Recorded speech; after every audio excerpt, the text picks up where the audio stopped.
Thank you, everybody. Wow, that's so nice. So I've never done this. I did it last night. I've never done this before because, you know, I'm supposed to be introduced, but in this case, I have to do a quick introduction, right? You know what I'm talking about. Because there's a certain man that loves Indiana, truly loves Indiana. Good. And he loves our country dearly, dearly. But here's the story. I checked it, and I knew it was good. I didn't even know it was this good. But, you know, Bobby called me up. He called me up about a year ago. And he said to me, hey, Donald, I don't know him. I didn't know him. I knew of him. He was, to me, the best. You don't get any better. Tough, tough. Would you say he was tough enough? Would you say? But, you know, not just tough. Smart. Tactical. He was a winner. He was a winner and still is a winner. Believe me, the best. So he just calls me and he said to me, run. This was before I decided to run. I was thinking, I mean, you know, doing that is hard. It's hard to run. It's like, what do I need this for, right? My wife is saying, what do you need it for? We want to make America great again. That's all. That's all. We're going to do it. We're going to do it. And, you know, we have a chance. We have a chance, honestly, and I see this because no matter where we go, we have thousands and thousands of people. And I think we have a chance to make America greater than ever before. I really mean it. With that being said, we can't slip. We can't slip. We can't have another years of effectively Obama again. We can't. We can't do it. All right.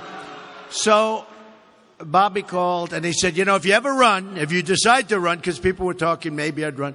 If you decide to run, I would love to endorse you, to help you if you decide to run, because you could be good, real good. So I said, you know, Bobby, I really appreciate that. At first I had to make sure it was really him. And we did. And it was really him. I said, give me a number, Bobby. He gives me a number. I put it down. I put it aside. And that was a year ago. And then on June 16th, I decided to run.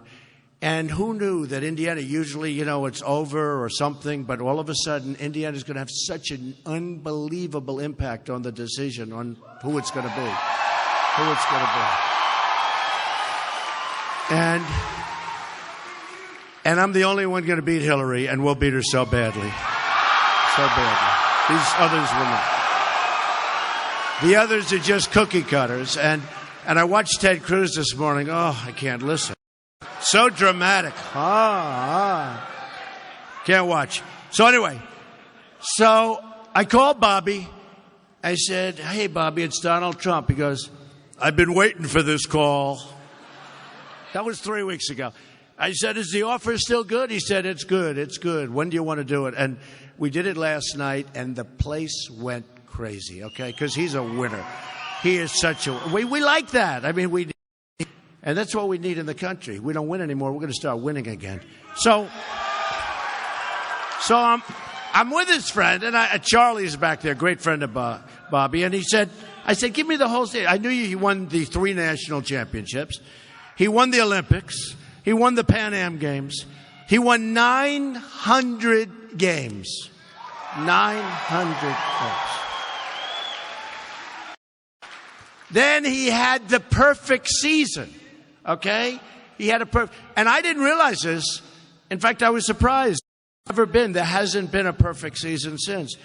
And I said, do you mind if I talk about, because the season before that wasn't so bad. He lost 1 game, right?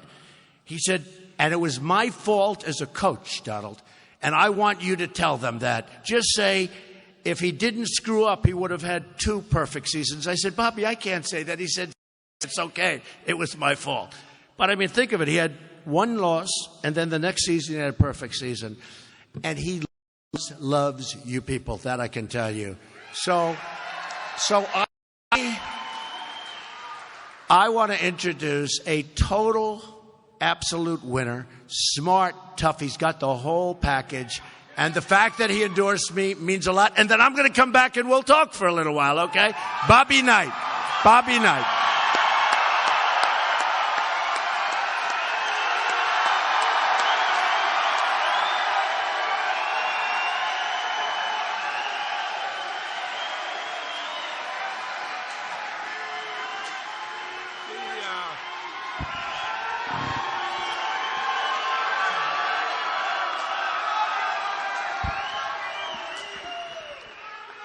Let, let,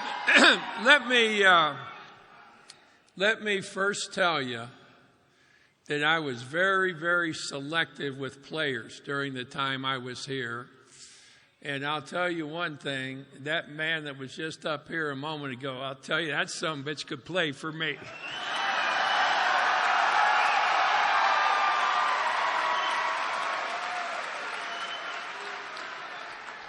This was a real neat thing for me because I have for some time leading up to where we are now felt that above anything else, this country needed Donald Trump, and that was before I ever even got to know him. I thought that just reading about him and studying about him. And I think it's a tremendous opportunity that you folks have. You know, I have never voted. I'm not here to represent the Republican Party. You know, quite frankly, I don't give a damn about the Republicans.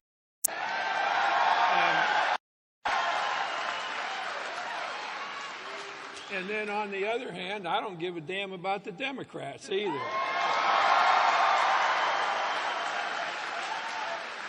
But I really think that we have, as Americans, a great opportunity not to represent a political party, but to pick the best that we have available to lead the United States back to where we want it to. And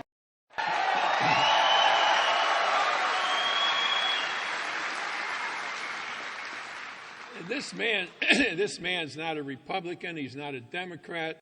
At heart, he's just an American. And you find as time progresses that, and I was a history major in college, and I've spent a lot of time studying about history, and as I've gotten to know a little bit about politics, but just believe me when I tell you that there has never been a person with a background that has better prepared him for entrance into the White House than the backing,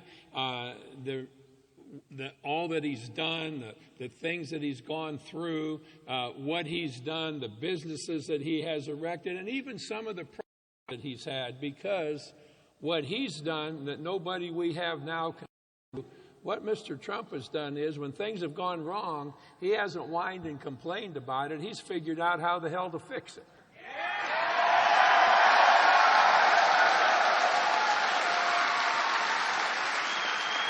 And that's one thing that you can bet.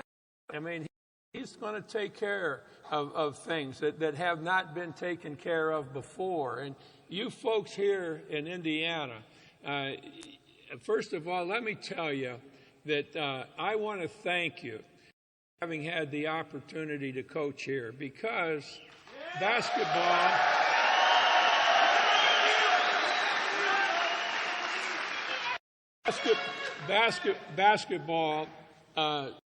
my favorite thing probably in the world next to my wife is basketball. And you folks adopted the game before anybody else did, and you thought more of the game of basketball than anybody else has. You've had great players and great teams at schools, and I just want to thank you for having been a part of that and having had the support that you folks had. And I'll tell you this, I want you to keep in mind that Mr. Trump said about how many games we'd won and so forth. Well, those games were won by kids that wanted to play at Indiana, and they played with a uniform that said on it, Indiana. And that's something that you should take pride in.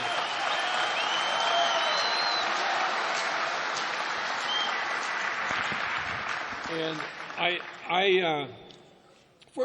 are you standing, or can you sit down, or what do we got there? I mean, you know, I'll tell you what, you can stand long enough till your ass is dragging now. That's why I want you to sit down and relax a little bit here. That's great. I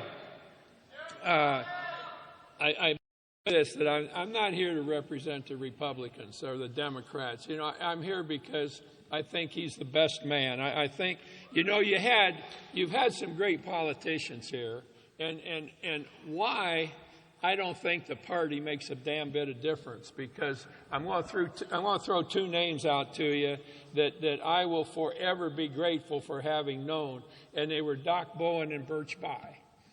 One was a Republican, the other one was a Democrat, but both of them were Indiana people, and that's the same thing with Donald Trump. More than anything else, not a Republican, not a Democrat, not born here. He's an American. And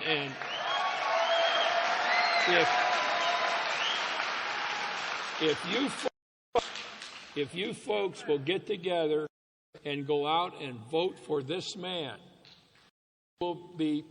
you will be putting him on the first step for the United States to recovery as what we all want.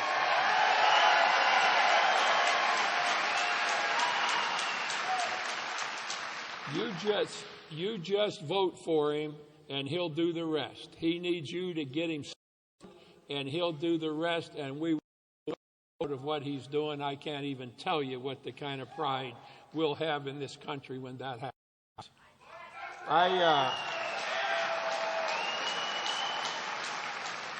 tell you my little story that I think is important. I've liked this story, kind of made it up myself. I always kind of thought that when I coached, I was in charge. You know, I didn't need somebody else to tell me or how to play or anything else, but I'm a great fan of the man in charge, the man or the lady in charge, and whichever male, female.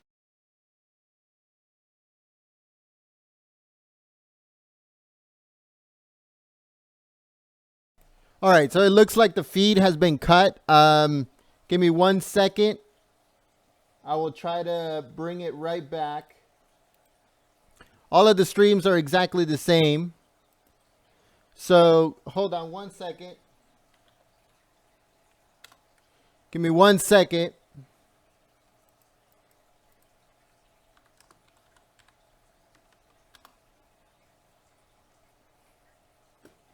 Now that I got a license, am I going to be able to use the car once in a while? Your car or mom's car, or what do you think? And he said, well, son, I knew this day All right, so I guess we're back. All of us as parents, we've had that with our kids wanting to drive a car. I knew this would come, son, but there are some prerequisites. Number one, your grades have slipped. Number two, mom isn't real happy with the way you treat your brother and your sister. Number three, we've got a couple of other things where you're supposed to be doing some work with things and you haven't gotten it done. And these are prerequisites, son, that when you get hold of, then we'll talk about the car. But now there's one other thing too in this little group of prerequisites with the car, and it's that damn long hair of yours. I am tired of it. I've told you about it, and that's one of these prerequisites. And when you come to see me, John, then we'll talk about it when you think you have fulfilled my prerequisites. About 3 weeks later, Johnny comes in to see his dad. Dad looks at him and said, well, son, I think you're here to talk to me about prerequisites. I said, Mom is really pleased with the way you're helping with the youngers. You've done a great job with your academics. You're back in stride where you should be. And everything I've required of you you've accomplished. But John, there's one thing left, and it's that damn long hair that you still have. And John looked at his dad and he said, well, Dad, now among other things, you told me that I would get an awful lot out of coaching, out of reading the Bible, not necessarily the religious side of it, but all of the great things that are in it, and suggestions and thoughts and ideas. And Dad, now this is a man in charge, And that's why we need this guy, because he'll be the best man in charge in history. And here's what happened by the man in charge. He looked at his son and he said, "You've done well, John, and yet you have not fulfilled that last prerequisite, that damn long hair of yours." "Well, now, Dad, it's partly because of you, because you suggested that I spend time reading the Bible. And when I was reading the Bible, I found that Matthew, Mark, Luke, John, and Jesus himself all had long hair, Dad." Dad looked at him, and this is the kind of man in charge we all want. Dad looked at him and he said, "Son, you are absolutely right about that." And they walked their ass off everywhere they went.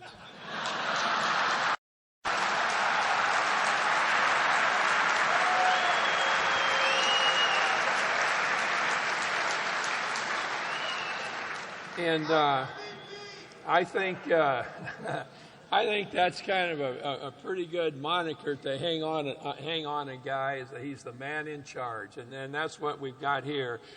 But just a couple of things about Mr. Trump that I think you need to know about Mr. Trump are these. You know, he's got a great job, a tremendous responsibility. And he's a man that will take care of that in a way that we all want. He's got a great reputation abroad. Jobs is a big issue right now, not just in the United States, but all over the world. This man has created more jobs and hired more people than any American ever has during his lifetime to date. He's been into all kinds of things. And he's done this not just in America, but across the world. And he has a reputation, a great feeling people have for him and his intelligence, his diligence all over the world. This man isn't just here in our country. He's a man that's highly thought of for what he's done, what he's contributed. Now, with all the businesses that he's developed and all the things that have been successful, he's also like all of us. He's had some problems. This thing went kind of screwy. This thing went wrong, like we all have. But you know, what he was able to do in all of those circumstances, and this is what we haven't had anybody in the White House be able to do, he figured out how to correct things. When something went wrong,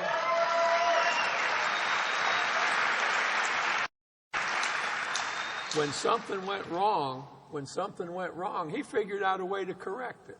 And he figured a better way to do something. And that's going to be astronomical as far as this country is concerned. A man not only gets things done, but he gets things done in the right way. And when something needs to be corrected, he can correct it. Now, I'll guarantee you a couple of things in the Trump administration.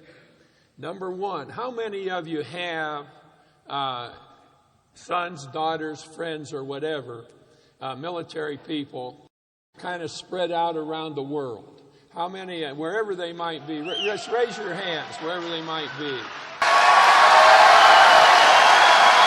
in the Trump administration will never, ever have anything close to what happened in Benghazi. Those people who failed to take care.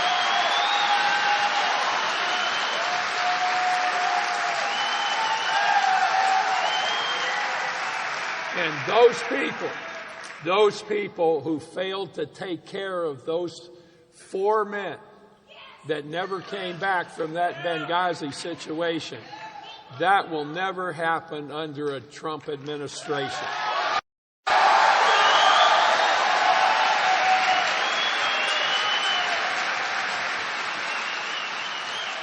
The White House and the military have not had a great relationship over the years.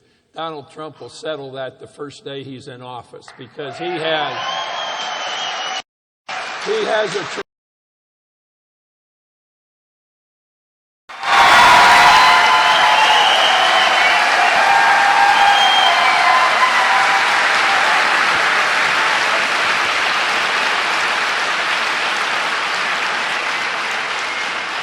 And I think that's the kind of respect that he will have for our military structure. And I think it will be a tremendous step forward for the United States. I mentioned the thing about jobs, so important to all of us. This man will find jobs. He'll create jobs. He'll work on having jobs for his American constituents. I just think that just be an absolute shame if we continue going in the same direction. Now, one other thing I'd like to ask you about the military is, how many Navy people did we have in the military over all these years? You Navy people, I want you Navy people to hold your hands up. Okay, good. Now I want you to know this, though. You may not like this. I want you to know this. I spent 8 years at West Point with the Army, and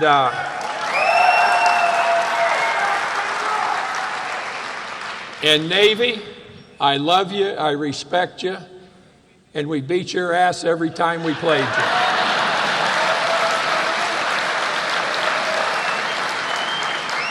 But what we'll see now is a great relationship between the White House and the military. And they will be able to count on us, and we will be able to count on them. Another thing about Mr. Trump is he has a great ability to find people. And you got to find a lot of people in politics. And he has a lot of ability to get the right people in the right positions. And also, he has a way of getting rid of the people that shouldn't be there. And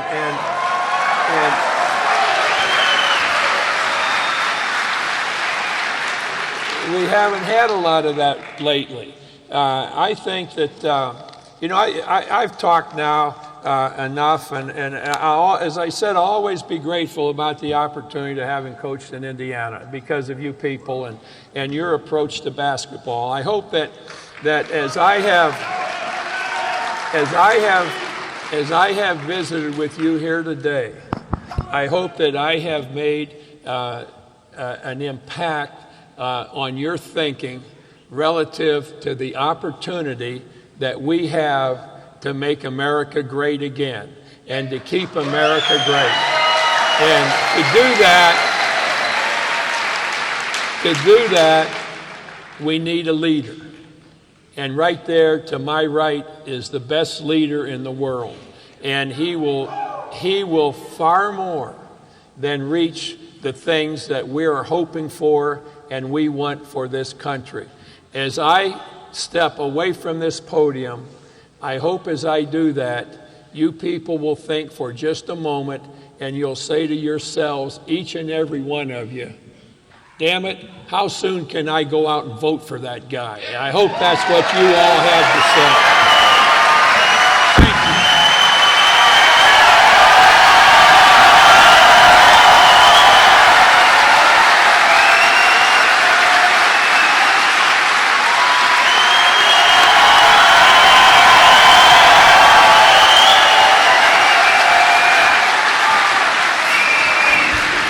How's that? Good?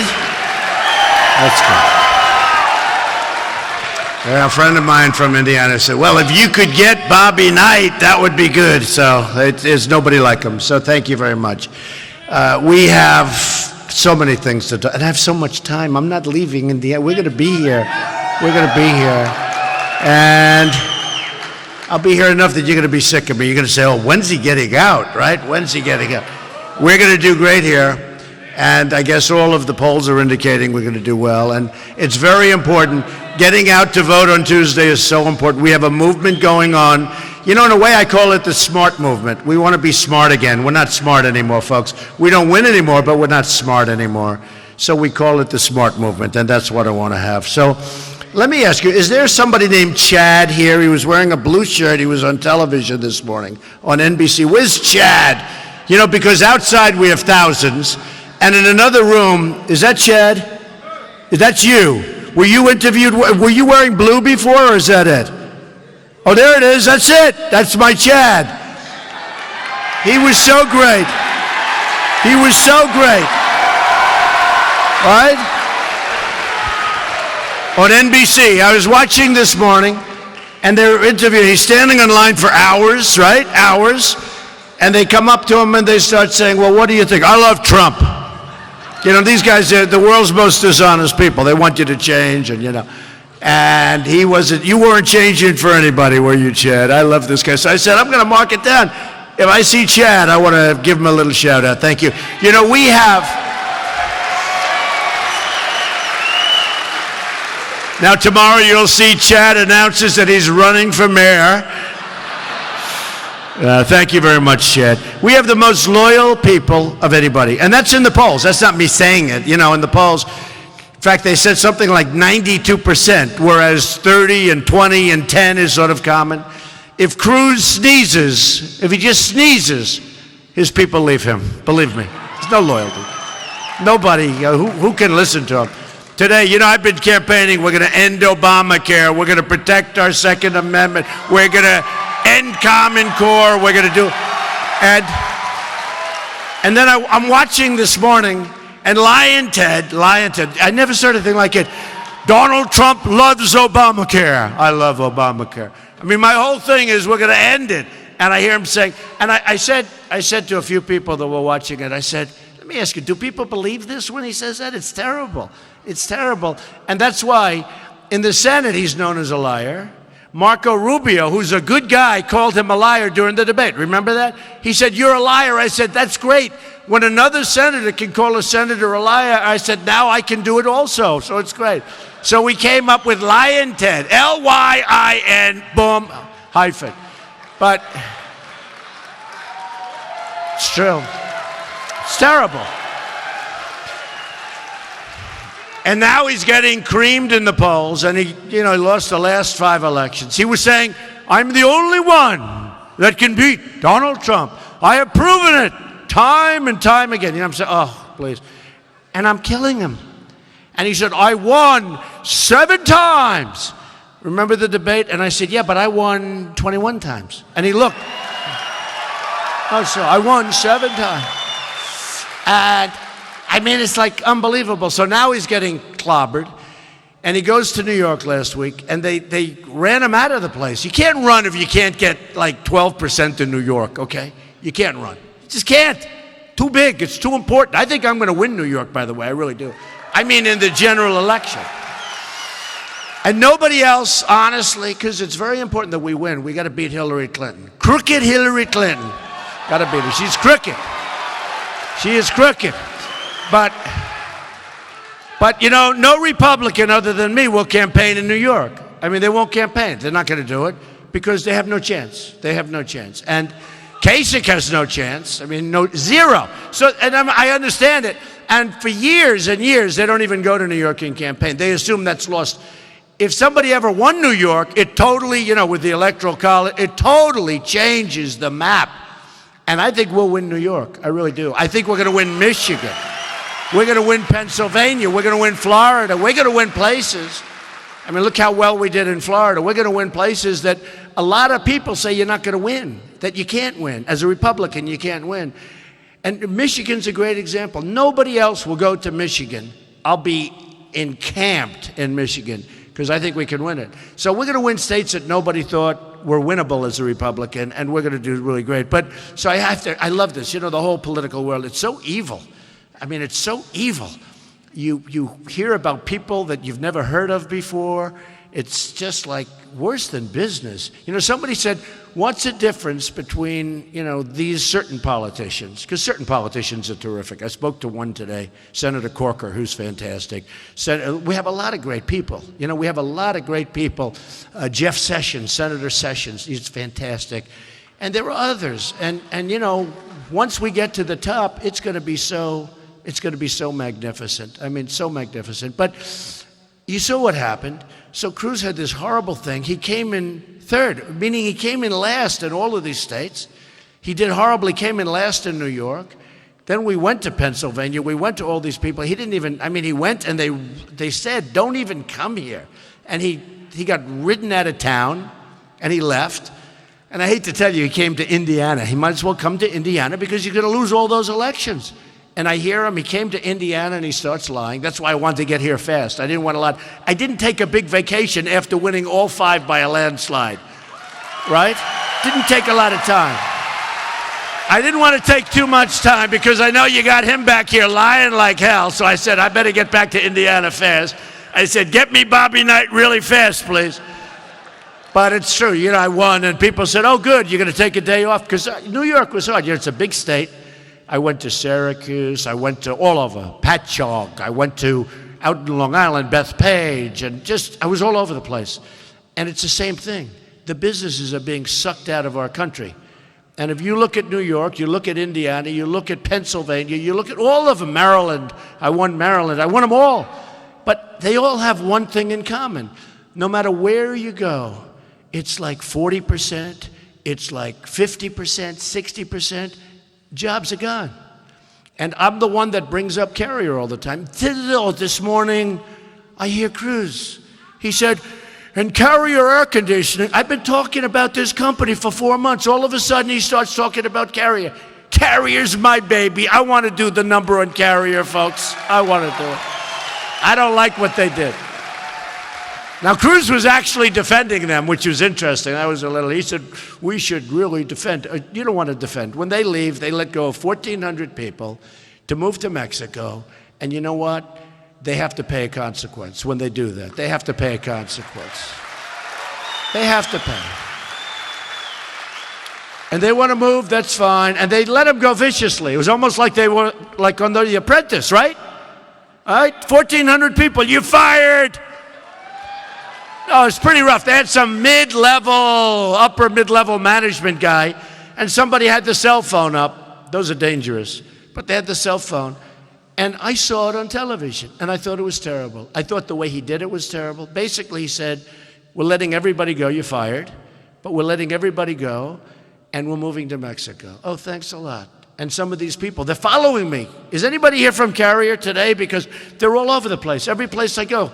But what happens is, so they let him go, and Carrier has to know that if they do that, and I'm not only speaking to them, I'm speaking to Nabisco and Ford and hundreds of other companies. They have to know that there are consequences when you want to leave and fire all these people. And you're not just going to go to another country, make your product, sell it across our really weak borders, because our borders are going to be so strong, folks. Our borders will be so strong. Believe me.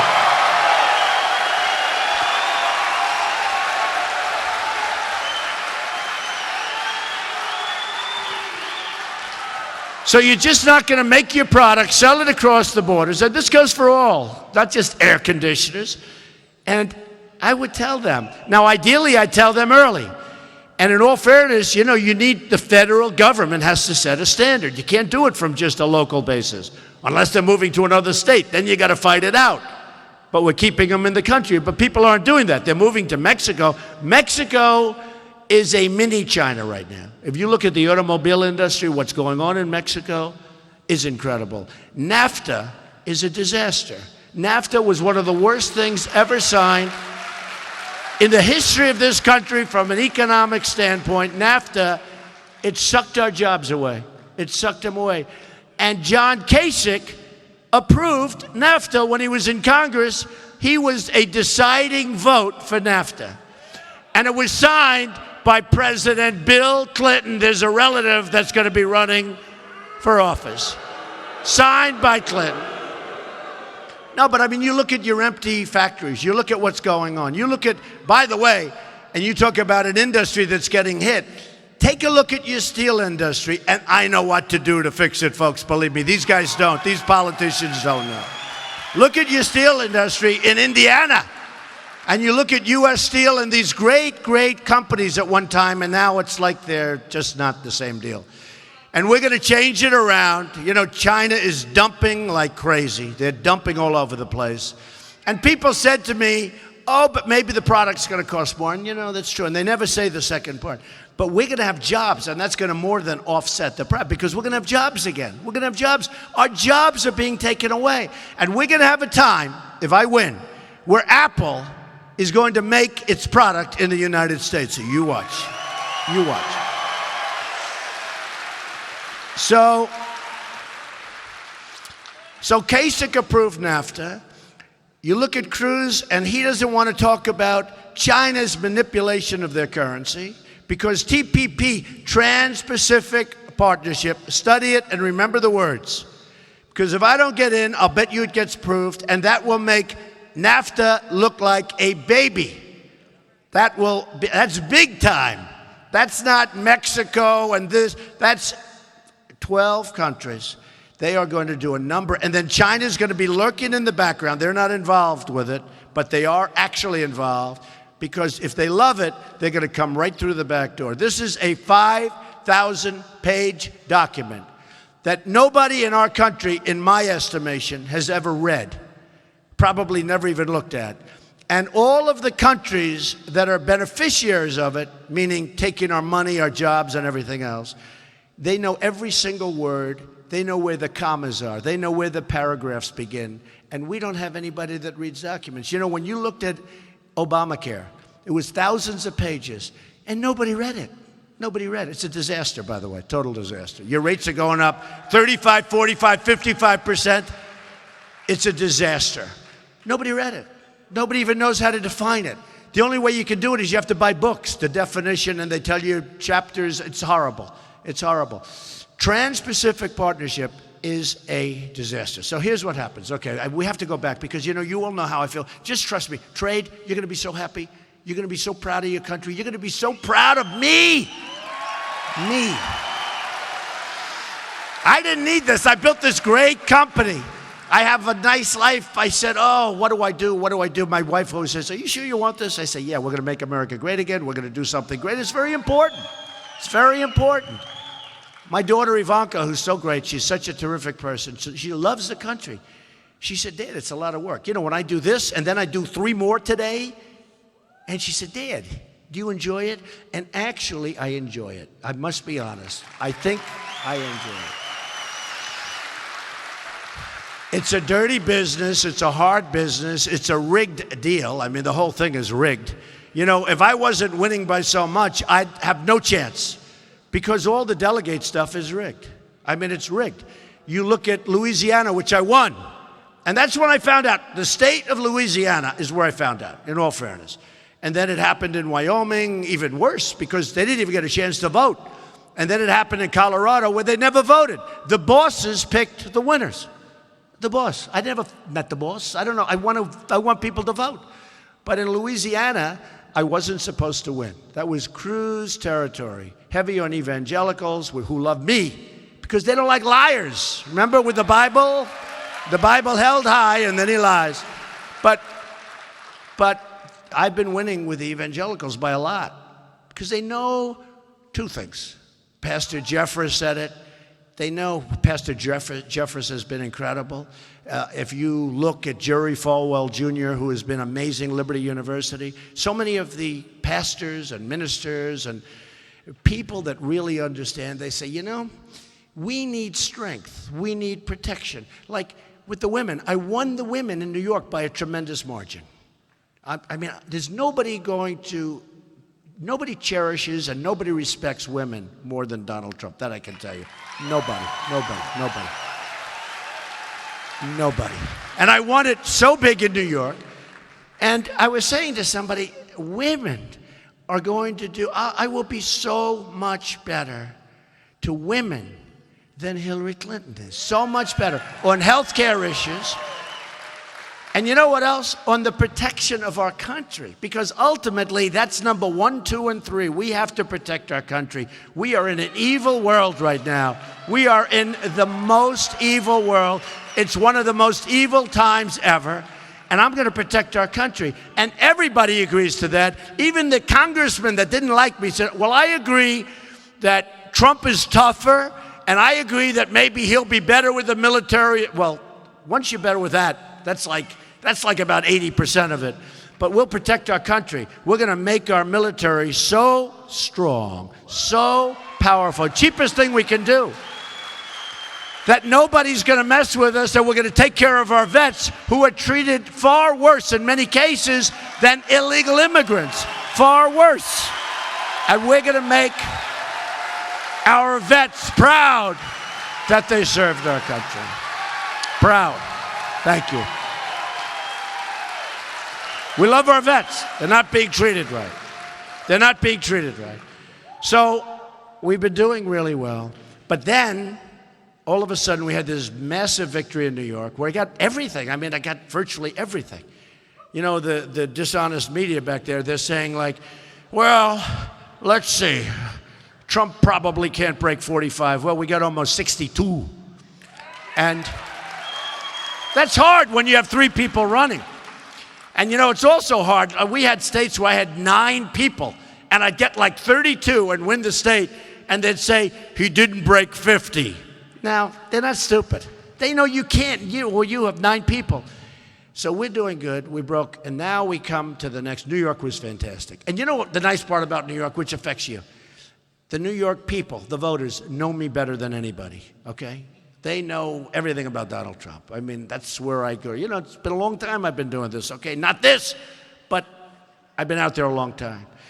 And to get a landslide, which was almost 100%, far greater even than the polls, and every aspect and every location in the city did phenomenally well, and you win with numbers that nobody ever thought was possible.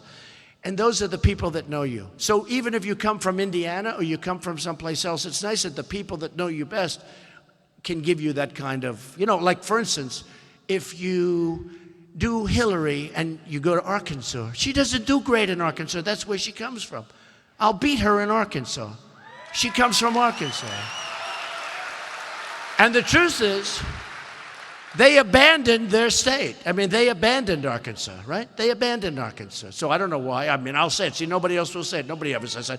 They abandoned Arkansas for New York. And as far as New York, they're not real New Yorkers because they didn't come from New York. So either way, they can't win, okay? We'll win both of them. But it's interesting because, so now Cruz is getting clobbered. Now we win New York. Lion Ted, that's right. Let's go. Lion Ted, he's one liar. He is one dishonest guy. So here's what happens. So now I win New York, this incredible victory. Then we go to the 5 states, and these are very different because you have Delaware and Rhode Island, then you have Maryland, Connecticut, and you have Pennsylvania. Big, big. So you have 3 big ones, you have 2 beauties on each end, very diverse, very different. The one thing they have in common, they're all losing a lot of jobs to other countries. They're tremendous, 45, 50%.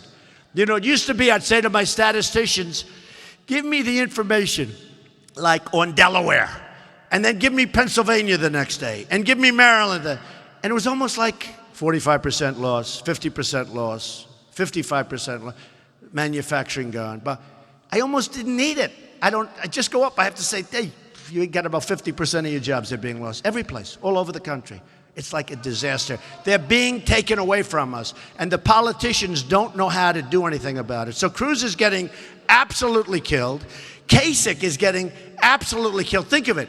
Kasich is now 1 for 38 or 42 or something.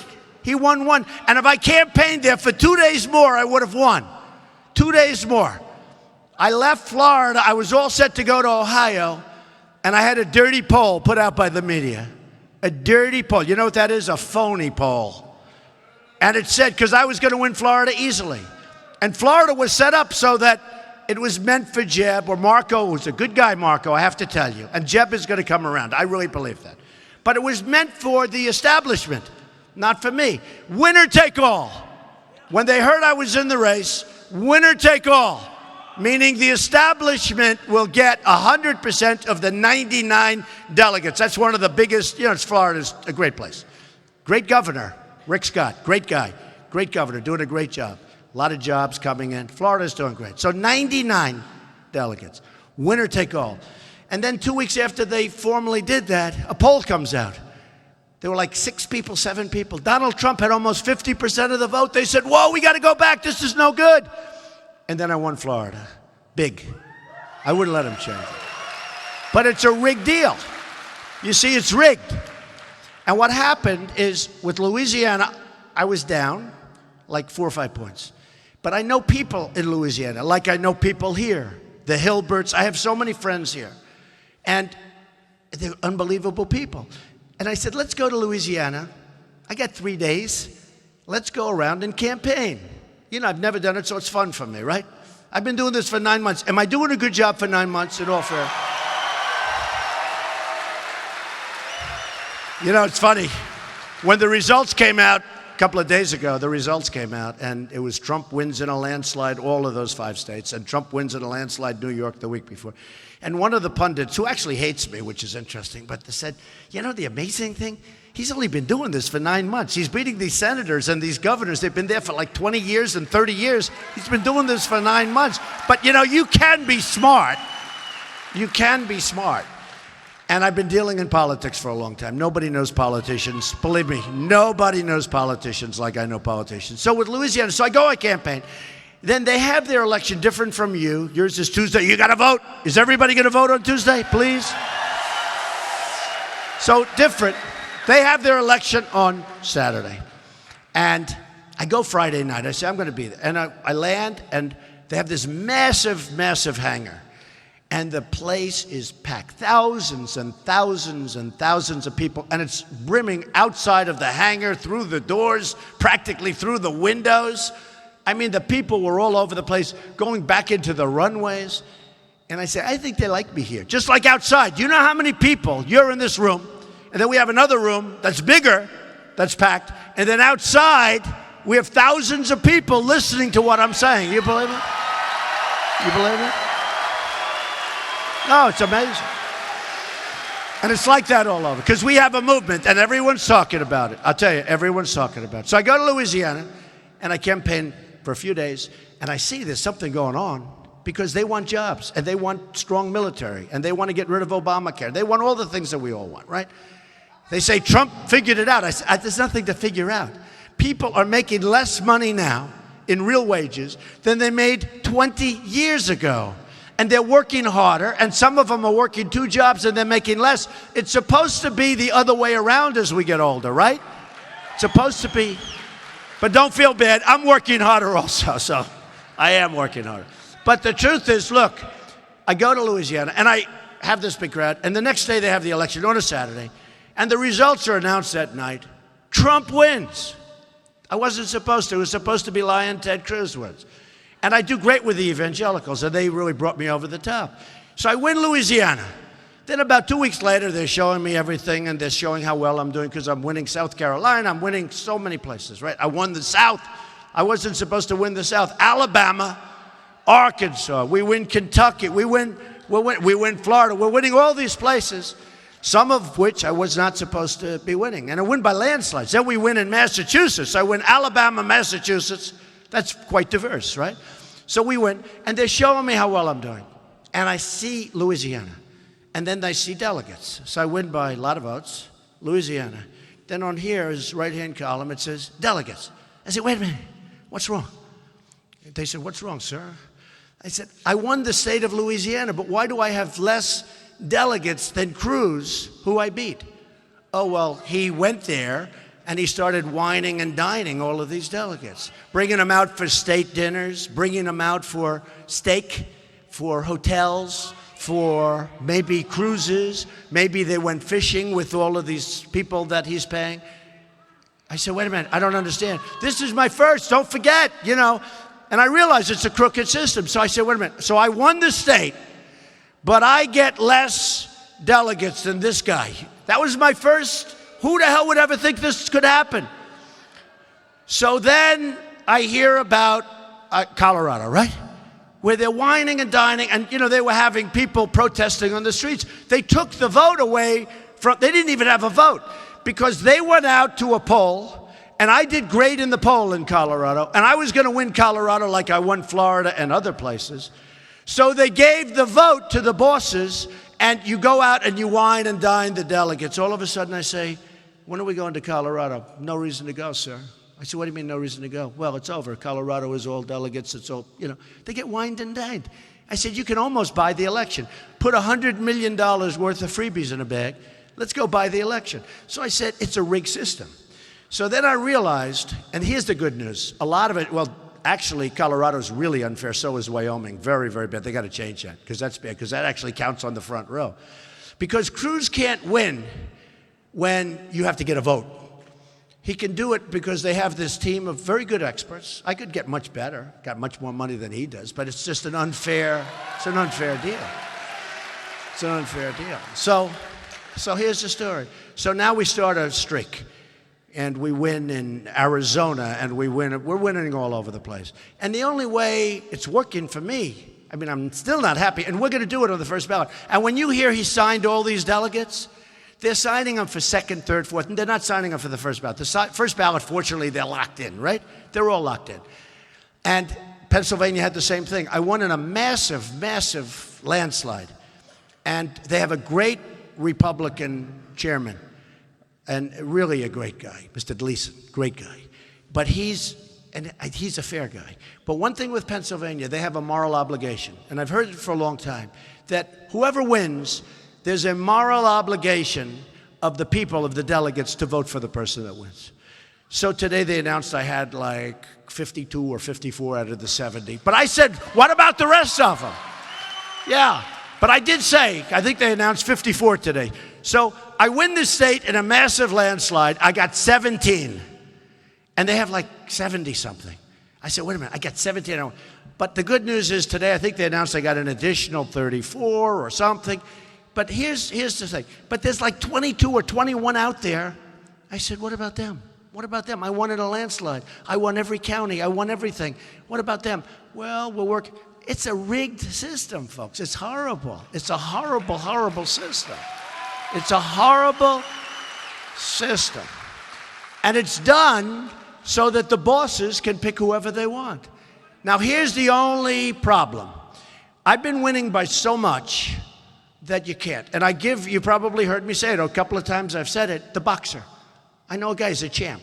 I know all the boxers. I love the boxers. We love the boxers. There's a toughness, you know. And this is a champ, and he wants to fight in a certain territory where the challenger lives. And the challenge is very good and very popular. And it's a great area, a lot of money. And the champ wants to fight there. I say, what, are you crazy? He said, you'll get a bad decision. If it goes, he said, no, you don't understand. There's one thing they can't do. If I knock him out, Mr. Trump, if I knock him on his ass and he's unconscious, there's nothing they can do, Mr. Trump. And that's what he did. He knocked him out. He knocked him out. And we're doing the same thing because I'm winning by millions of votes. And in fact, today, with a long way to go, although we don't have a long way, if I can win in Indiana. If I win, we win. It's over. It's over. If we win in Indiana, it's over. But, you know, with a long way to go, millions and millions of votes. California, New Jersey, all great places. Great places. Oregon, state of Washington, New Mexico, lots of states. But I have now broken the all-time record in the history of the Republican Party for votes. For votes. And we're not even done. I mean, we've already gotten more votes than Mitt Romney got through the whole thing, who unfortunately let us down. He choked. What can I tell you? That was an election should have been won, folks. That was an election should have been won. You know, I backed him. We lost. I backed McCain. Nice guy, but we lost. I said, this time, folks, we're going to do it ourselves, okay? We're doing it ourselves. So, but I'm watching the television this morning, and I see it in the papers. In the history of the primaries, it said, Donald Trump breaks the all-time record. I said, how can I break a record? We're like, 3/4 through. I got more votes, which to me means much more than delegates, to be honest with you. It should be based on votes, not based on people that are, they like a certain steak in a certain place. But with that, I have now a lot of loyal delegates. They've been great. But it should be based on votes. It should be more based on votes. All right. But what happens is, so I break the record, the all-time record, and I'm saying to myself, I can't believe it. In the history of Dwight Eisenhower, you look at some of the great names on there, and we've beaten them already. So we're going to break the record by millions of votes by the time it ends, by millions. And I'm saying to myself, how would you like to be the guy that's running the party? And Reince, I think, is a good guy, Reince Priebus. He runs RNC. Republican National Committee. But how would you like to be the guy where Cruz goes around and, you know, I would never use the word bribe.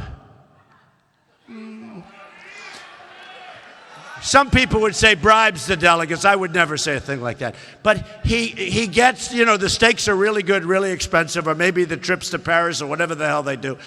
And they get these delegates on the second and the third and the fourth round. You know, they're committed. Why? Because they like to have good meals, right? So, which I'm not doing. But I have the first. But let's say we're 20 short or 100 short. But let's say, and we're not going to be, we're going to get it in the first, by the way. Don't worry about it. I don't want to scare you. I don't want to scare you. Don't worry about it. But let's say we were 30 or 40 or 100. You know, let's say we should. Okay. So now you have Trump, who goes to a second. And I don't care about the second, right? I'm not playing for the second. That's why when you hear Cruz got delegates, he got them for the second, third, fourth, etc. It doesn't mean anything if you win on the first. How would you like to be the man that has to make the decision where Trump got 5 million more votes, broke the all-time record in the history of the Republican Party in primaries, has 500 delegates more than Cruz, and beyond that with Kasich, okay, beyond that. I mean, you know, I've been calling Kasich 1 in 38. I actually think, including the islands, he's now 1 in 42. Okay, so I have millions of more votes, hundreds of more delegates. We go to a second ballot, and you put in a guy that lost by 5 million votes and hundreds of delegates. I don't think it can happen. I think there'd be a little problem. No. How do you do that? How do you do it? If a man has, and then they do polls, and the polls are asking very specifically, if something like that should happen, what they all, 72 or 74% say, you got to go by whoever gets the most votes, which is really, I think, the right way, okay? But can you imagine that? Now, Cruz is no good at this stuff anyway. But can you imagine if he got 5 million votes less, 500 delegates less, and he becomes the nominee? And he's no good. He can't campaign properly. He doesn't speak properly. It doesn't work. So here's what he does. So he forms an alliance, right? A coalition. He forms an alliance. He colludes. It's called collusion. So he sees he's getting killed. He's getting absolutely annihilated in New York. Now he gets annihilated this last weekend and this last week in 5 states. And he says, boy, I'm in trouble. And I'm going to Indiana. I'm in trouble. So what does he do? He gets Kasich to join together. Stop Trump. And I see these negative ads. They're phony as hell. By the way, they're so wrong. A couple of them are right, but that's okay. But they're for the most part, they're absolutely wrong. I mean, absolutely wrong. They're vicious and horrible. I'm watching television at my Holiday Inn Express. Everyone thinks I fly back home every night. No, they all say, these, you know, the liars back there, they say, Donald Trump gets in his 757 Boeing and he flies back home. And then he comes, I don't want to fly for hours and back and forth. I don't even want to spend that money. You want to know the truth? I'm at a Holiday Inn. Can you believe I'm at a Holiday Inn and I do it? And by the way, and I'm oftentimes at different places, Marriott Courtyard. I mean, I know more about these hotels. In fact, if I lose, I'm going to start buying out some of these chains, I think. So at least I learned something. No, they're fine. But you ever notice they always say, Donald Trump has left Indiana and flown back home to Fifth Avenue, where he stood for the night or slept for the evening in his beautiful apartment. Then he got on the plane in the morning and he flew back to Indiana. Give me a break, okay? So it's just crazy. Okay. But this is the kind of stuff you hear. I call them, you have Lion Ted, but you have liars back there too. Big, big liars. So anyway, no, it's been great. It's been great. It's been great. And I've enjoyed it. So here's the story, folks. So we have a rigged system, we have a phony system, but we're beating it because we're doing so well and we're doing so much better. And we're going to end up winning, and we're going to make our country so strong, so wonderful, so great. You're going to be so proud. You got to get out and vote, okay?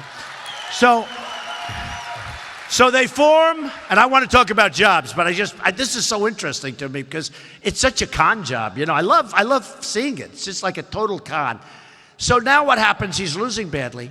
So he forms this alliance with Kasich. You know, the man that eats like with the large bites. You ever see? News conference.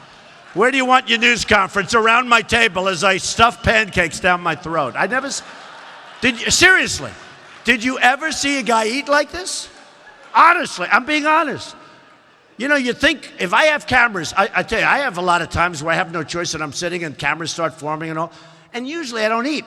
I just sort of don't eat. Number one, I was taught, don't speak when you have a mouthful of food, by my mother, Mary McLeod. My mother said, don't ever eat with your mouth full, okay? And I've sort of remembered that, right? But, you know, I have a lot where there's no time or they just come, you know, they're like brutal. They break through Secret Service. I mean, they can do anything. And all of a sudden I'm eating. And you know what I do? I stop eating. I talk. I don't eat. This guy is always, do you ever notice? It's like he doesn't have press conferences. Every time you see him, he's eating. And he's stuffing his face. I've never seen the pizza. He ate a piece of pizza. I'm telling you, it was 4 or 5 inches long by 4 or 5 inches. And he couldn't get it in his mouth. And he's pushing it in with the fork. And he's got 20 cameras on. I don't understand. So what happens is Cruz called or Kasich called or somebody called. And because it's a rigged business and because it's a dishonest business, I say, hey, listen, Trump is beating us badly. We got to do something. We got to do something. And let's start with the people of Indiana because they probably think you're stupid or foolish or something. And boy, do I know the opposite. Because as soon as I heard that, I said the people of Indiana are not going to put up with this one. So they form an alliance, which is collusion. You know, in business, when you collude like that, they throw you in jail.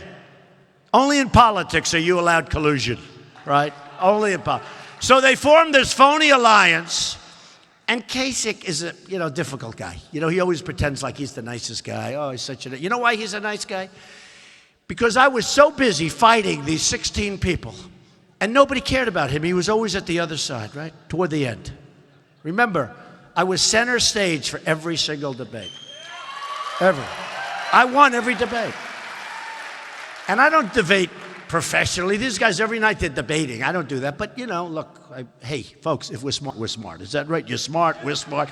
I have the smartest people. I have the most loyal and I have the smart.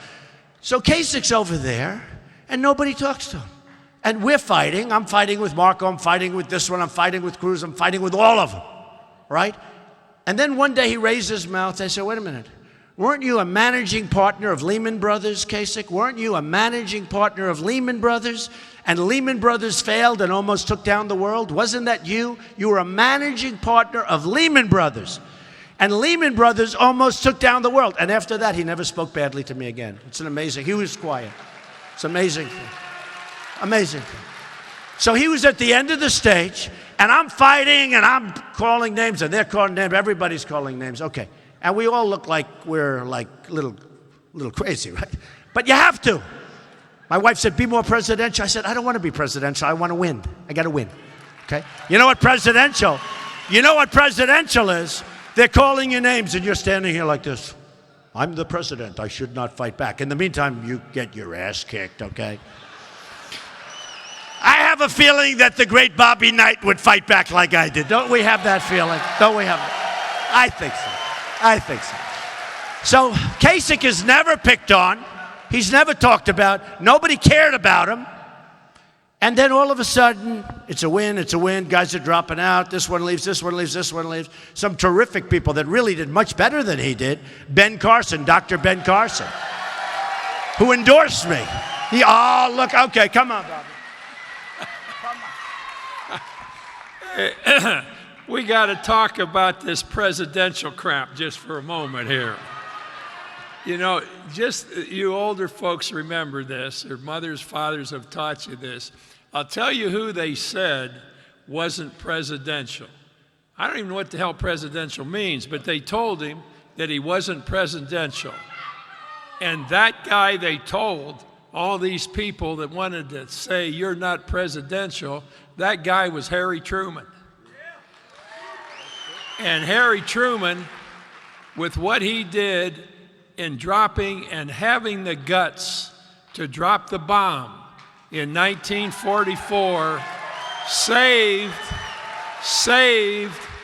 millions of American lives. And that's what Harry Truman did, and he became one of the 3 great presidents of the United States. And here's a man who would do the same thing, because he's going to become one of the 4 great presidents of the United States. Such a great guy. Wow. How do you top that? How do you top that? What a great guy. You should be very proud of him in Indiana. This is the place he loves more than any place in the world. Okay, you got to be very proud of that guy. That is a national treasure, okay?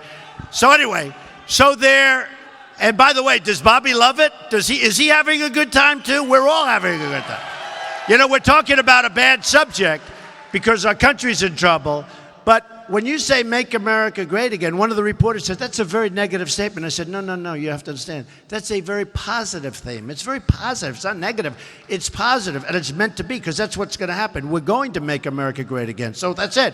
But anyway, so they formed this alliance, and it's like a disaster. And 11 o'clock, one of my people call up at my place, and I'm a worker like you. You know, if it's 11, if it's 12, it's 2 in the morning, that's okay. We work, right? Whatever it is. They need a statement, because they just formed this alliance. I said, you have to be kidding. That makes them look weak. It makes Cruz look totally desperate. It makes them look like they're trying to take advantage of the people of Indiana. And you know, Kasich said, before the ink was dry, not that they used ink, but before the ink was dry, Kasich said, well, I still want them to vote for me. In other words, he broke the deal. They're politicians. They can't make deals. They don't know how to make deals. So Cruz now looks like a fool. And I said the other thing. How unfair is it to Kasich's people? He has people like we all do running around trying to get people to vote, right? A lot of people, a lot of money, a lot of people. So now he fires all those people. Now they're going along, they're saying, what happened? And I saw a couple of them interviewed, just like our man back there, and they were interviewed. They said, we're voting for Trump. They worked for Kasich, and they said, we're voting for Trump. We're voting for Trump. It's terrible. So they're out there fighting for him, and that's the first thing I thought of. I said, you know, it's sort of amazing. They went out and they fired all these people. And that's not nice. You know, I mean, it's not right. Okay, so anyway, so they formed this alliance. It's a disaster.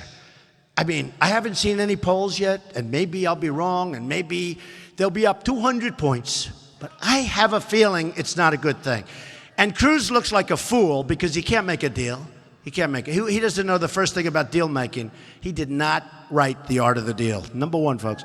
So here's the story. So that's bad. So now he's got to recover. What does he do to recover? He gets Carly Fiorina. Now, Carly, she's very nice. Everything's fine. Carly got out. She had no standing. I mean, she had the one good debate on the children's stage, not on our stage. She was on the children's stage. Remember, she didn't debate against me. I beat Cruz 11 times in debating, according to Drudge, according to Time Magazine, according to 7 different online polling services. And then the other day I heard him say, I would like to debate Donald Trump. I beat him 11 times. How many times can you ask somebody the same question? I don't mind debating. I like to debate. I actually enjoyed the debating process. But I hear him, we want to debate. And I mean, the whole thing is so crazy. So what does he do? He now goes out and gets Carly, who left the race because she had no votes. She had nothing. And that's okay. She's a nice woman. But it's not going to help. It's not going to help. And I said yesterday, and this was like the most quoted statement, I said he broke a record, right? I said it's the first time in the history of the United States where somebody running for president who has no mathematical chance of getting elected. Zero path. Zero path. He lost that 2 weeks ago. So he has zero chance of getting elected. He announced who his vice president of the United States is going to be, folks. First time in history. My vice president will be, he can't get elected. So that's the story. Okay. So here's what we're doing. We're going to make our country, and you have to do this because we have that movement. We're on the cover of Time Magazine. I'm the messenger. I'm a good messenger, but I'm the messenger. We're going to do something very special. I got a call, and I've told this story, from one of the top writers in the world. And he said, how does it feel, Mr. Trump? I don't know him. How does it feel? And I said, how does what feel? He said, what you've done has never been done before in the history of our country. I mean, and I sort of understand it. You know, first I'm saying, what does that mean? But when you look outside and you have thousands of people outside, and then you look, because after I'm finished with you, I am going over to your other 4,000 person room, and then I'm going to try and go outside if I can. But we have a room this size right next door where, you know, they're watching this whole thing on a screen. But he said, how does it feel? And I said, what? He goes, what you've done's never been done, and it's amazing. I said, it's only amazing if I win. If I lose, I've wasted a lot of time. He said, no, no, no. If you win, if you lose, it doesn't matter. He said, if you lose, you've done something that in the history of our country has never, you've changed the whole process. I said, let me just tell you something. I appreciate you saying that, but if I don't win, and that means nomination, but it means beating crooked Hillary Clinton and becoming president, so we can really effectuate the right things and get our country going again and take our jobs back and strengthen our military and all of the things, right? I said, if I don't win all the way, then I will consider it a tremendous waste of time, energy, and money, because I'm self-funding. I'm self-funding. So it's money. It's my money. It's not somebody sending in checks all over the place. I mean, they had one gentleman. I don't talk about people that we've defeated because I like them all. Every time we defeated somebody, I like them, okay? It's amazing how competition works. I'm sure it's the same with Bobby. He can't stand him. Then he beats him. Hey, coach, great job. Great coaching job tonight, folks. You know, we beat him. Bobby will say, we beat him by 40 points. Hey, I love him. But when you defeat somebody, you feel a little bit differently. But one of them had $168 million in a fund. And I was first and spent almost nothing. And that person was like last. And I said to myself, who do you want as president? I mean, is that what you want? Who do you want as president? So here's the story. You got to go out on Tuesday, you got to vote. We are going to make things so good. When companies leave Indiana, when they leave our country, when they leave, there are going to be consequences. I've been watching for years as the politicians, because this has been going on for 5 or 6 years. I've been watching for years as politicians have come up with these tremendous. I went to Wharton. I understand complexity. I loved best business school in the world. But you know what? Hardest to get into. Hardest. But you know what? I'll tell you what. I've been watching for years as they try and think, well, we're going to give tax incentives, and we're going to give this, and we're going to loan low-interest loans. We're going to, so complicated. Can you imagine government guys, let's see, we'll give you a low-interest loan. No, no, no, no. When Carrier leaves and they want to move to Mexico, you're going to tell them, I'm sorry, folks, but enjoy your stay in Mexico. Every unit you make that comes across my now very powerful border, because we will build a wall, believe me, folks, we will build a wall.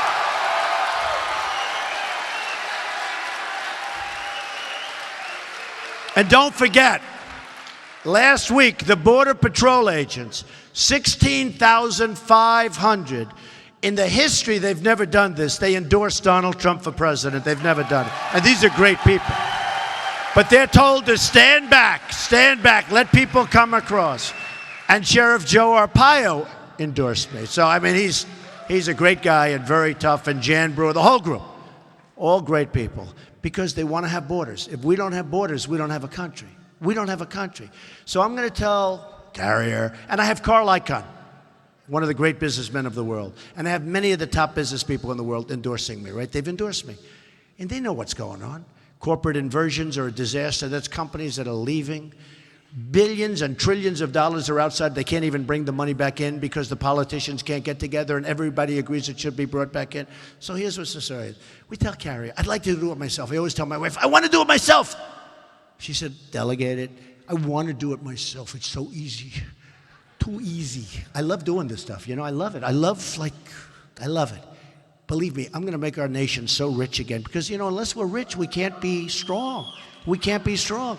So we're going to say to whoever heads up Carrier, who I'm not particularly fond with right now, I'm not a particularly fond, I don't have great feelings about him. So we're going to say every unit you make and bring into the United States, you're going to pay a 35% tax. 35%. And we can say that to Ford, and we can say that to Nabisco, who moved their big plant out of Chicago. 35% tax. And here's what's going to happen. If they haven't already moved, many of them have already gone. If they haven't already moved, they're going to call up. And if they have Hillary or any of these other guys, their lobbyists and their special interests, they have them totally under control. They won't do anything, 100%. With me, I'm working for you folks. I'm not getting their money. I'm not. So here's what's going to happen. They're going to call up and they're going to try and talk to me. I won't even take the phone call. Say, do it, take it or leave it. You know the old expression? We don't use it in this country very much. Take it or leave it. They'll say, Mr. President, we've decided to stay in Indiana. 100%, not 90%. We've decided. Now, if it's already too late, because, I'm just getting here, folks. A lot of companies have left, big companies.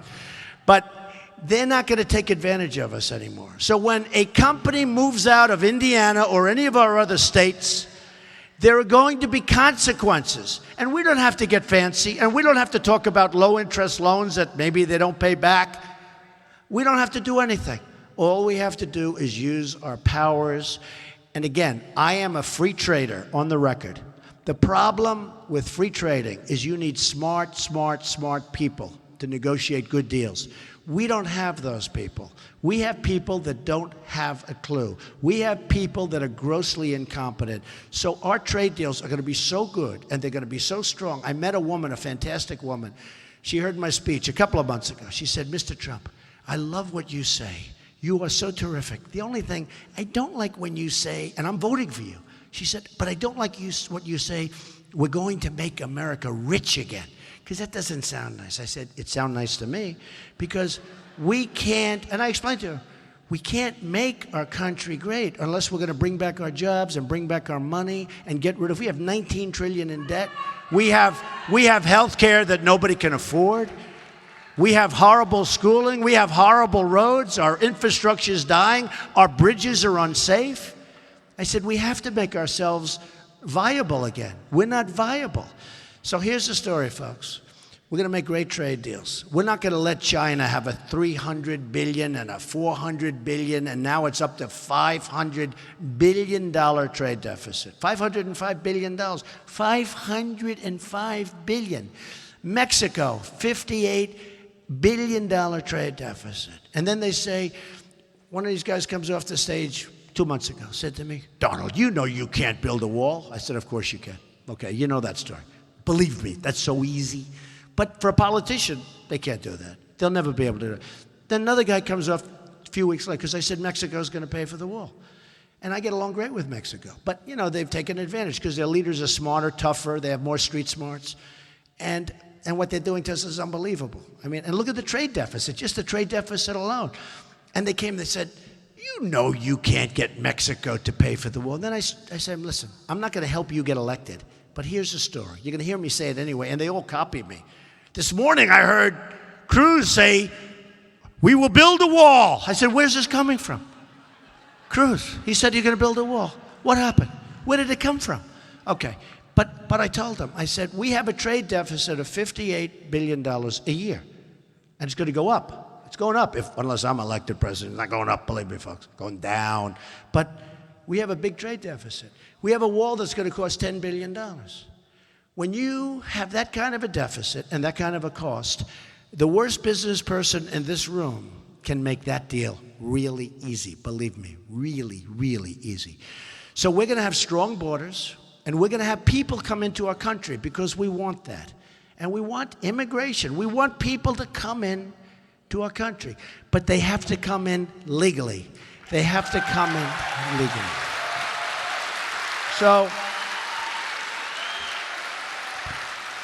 So our country doesn't win anymore. We used to win all the time. We used to have General Patton, George. He couldn't be a general today. He's too tough. He'd be screaming at his men that say, you can't do that. That's not politically correct. They'd throw him out of the military. He'd use a foul. He had a tendency to use slightly foul language. The great thing about Bobby Knight, I'll bet he never used foul language. Do we agree? Yeah, Bobby, I would say a little bit. I've heard on television a little of the language. These are great people. A guy like George Patton, General George Patton, he was known, he was a rough guy. His troops would die for him.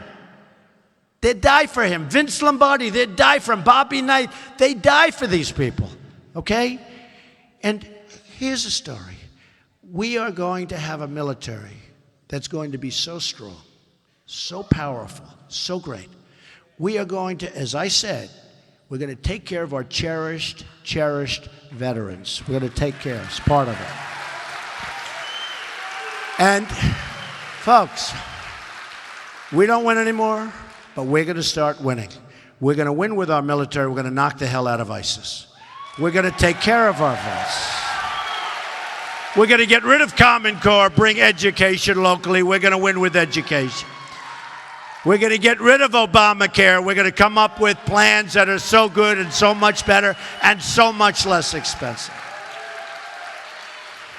We're going to win on the border.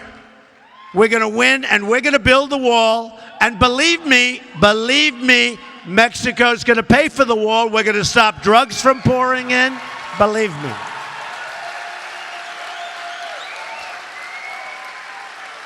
And we're going to win with great trade deals. We're not going to let the entire world rip us off anymore. And speaking of our military, we're defending the whole world, and they think we're all a bunch of jerks. From now on, we want to help everybody, but they have to help us, and they're going to have to help us monetarily when we defend them. Big league.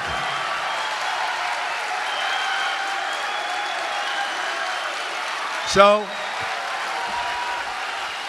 thank you. People don't even know that. We defend Germany. We defend Japan. We defend South Korea. We defend Saudi Arabia. They were making with the good oil price. Now they're still making a fortune. They were making $1 billion a day. And we pay rent on basis. We pay rent. Okay? Those days are all gone. And you know what? These countries will like us more with me as president than they do now, and they're ripping us. So here's the story, folks. We're going to start winning again. And we're going to win so much. We're just going to win. And I love doing this, so we'll do it. People tend to like it. We're going to win. We're going to win with the military. We're going to win with trade. We're going to win. That some people are going to go, no, Mr. President, please, sir, we can't take it anymore. We don't want to win so much. We're not used to it. We're used to losing all the time. Please, Mr. President. And I'm going to say, I don't care. We're going to win. And we're going to make our country great again. We're going to make America great again. So get out there on Tuesday and vote. I love you all. Thank you very much, Indiana. Thank you. Thank you, everybody.